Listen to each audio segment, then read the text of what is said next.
তো এই মুহূর্তে আপনারা অলরেডি জানেনই যে আইএসএলের যে টেন্ডার বিক্রি, মানে কি আইএসএলের টেন্ডারটা এফএসডিএল পরবর্তী সময় নেবে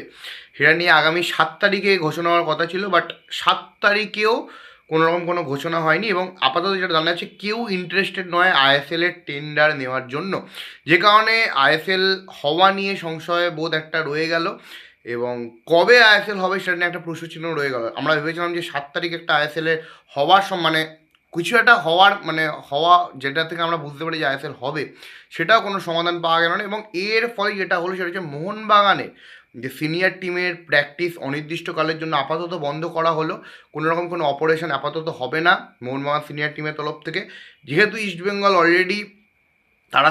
সুপার কাপে কোয়ালিফাই করেছে পরবর্তী রাউন্ডের জন্য, তো সেক্ষেত্রে ইস্টবেঙ্গলের কোনো খবর পাওয়া যায়নি, বাট মোহনবাগানের দিক থেকে কিন্তু খবর পাওয়া গেছে, যেটা একদমই ভারতীয় ফুটবলের জন্য ভালো দিক নয়।